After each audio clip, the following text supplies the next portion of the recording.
స్ట్రాటజీలతో గెలిపించి తన వ్యూహాలతో నడిపించిన జన స్వరాజ్ పార్టీ కేవలం 3 స్థానాల్లో మాత్రమే లీడింగ్లో కొనసాగుతోంది. సో దాదాపుగా బీహార్ తీర్పు అయితే ఎగ్జిట్ పోల్స్ ఏదైతే చెప్పాయో దానికి దగ్గరగానే వచ్చేసినట్టే కనిపిస్తోంది. దానికి మరి ఎన్డీఏ ఏమి చేసి ఏం మంత్రం వేసి బీహార్ ఓటర్లను ఆకర్షించగలిగింది, గెలుపు మాదే అని చెప్పిన ఆర్జేడీ తేజస్వి యాదవ్ కానీ కాంగ్రెస్ పార్టీ కానీ ఎందుకు అంత దాదాపుగా సగం కన్నా వెనకాలకి ఎందుకు ఉండిపోయారనేది కూడా మనం మాట్లాడదాం.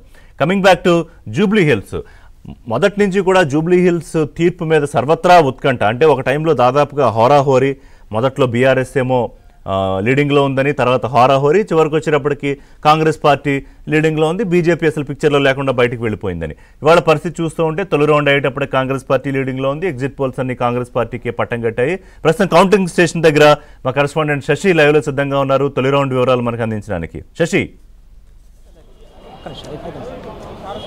ప్రజెంట్ రెండో రౌండ్కి సంబంధించినటువంటి కౌంటింగ్ ప్రక్రియ కొనసాగుతుంది. అయితే రెండో రౌండ్ కూడా కాసేపటి క్రితమే పూర్తయినట్టుగా ప్రస్తుతం మనకు అందుతున్నటువంటి సమాచారం. రెండో రౌండ్లో కూడాను కాంగ్రెసే ఆధిక్యంలో ఉన్నట్టుగా ప్రస్తుతం సమాచారం అందుతుంది. సుమారుగా రెండో రౌండ్లో 127 ఓట్ల ఆధిక్యంలో కాంగ్రెస్ పార్టీ కొనసాగుతున్నట్టుగా అప్డేట్ అయితే ప్రజెంట్ వస్తూ ఉంది. అయితే ఇప్పటివరకు మొదటి రౌండ్ కంప్లీట్ అయినప్పుడు మొదటి రౌండ్లో సుమారు 62 ఓట్ల ఆధిక్యంలో కాంగ్రెస్ పార్టీ ఉంది. ఇప్పుడు షేక్పేటకు సంబంధించినటువంటి డివిజన్లో ఈ ఓట్ల లెక్కింపు కొనసాగుతుంది. సో సుమారుగా 42 వరకు కూడా పోలింగ్ బూత్ ఉన్నటువంటి నేపథ్యంలో సో రెండు రౌండ్లకు సంబంధించినటువంటి ప్రజెంట్ ఇప్పుడు కౌంటింగ్ నడుస్తుంది. రెండో రౌండ్లో కూడా కాంగ్రెస్ పార్టీ సుమారుగా 127 ఓట్ల ఆధిక్యంతో కొనసాగుతున్నట్టుగా ప్రస్తుతం ఒక అప్డేట్ అయితే వస్తుంది. ఇక షేక్పేటకు సంబంధించిన డివిజన్ ఎన్నికల కౌంటింగ్ పూర్తయిన తర్వాత అనంతరం వెంగళరావు నగర్కు సంబంధించినటువంటి కౌంటింగ్ ప్రక్రియ ప్రారంభం కాబోతోంది. సో ఇప్పటి వరకు కూడా అభ్యర్థులు ఎవరికి వారే తమ తమ గెలుపు మీద ధీమా వ్యక్తం చేస్తున్నటువంటి నేపథ్యంలో వస్తున్నటువంటి ప్రతి రౌండ్కి సంబంధించినటువంటి ఫలితాలు కూడా ఉత్కంఠ రేపుతున్నాయంటూ కూడా చెప్పుకోవచ్చు. ప్రతి ఒక్కరు కూడా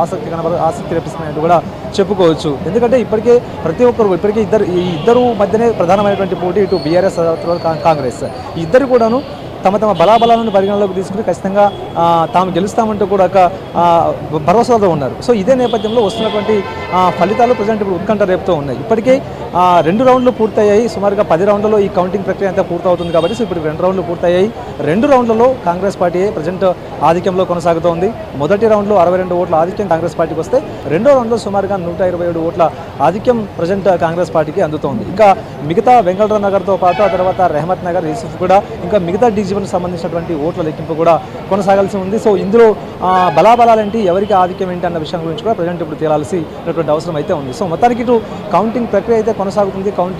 కౌంటింగ్ వద్ద కట్టుదిట్టమైనటువంటి భద్రతను ఇటు పోలీసులు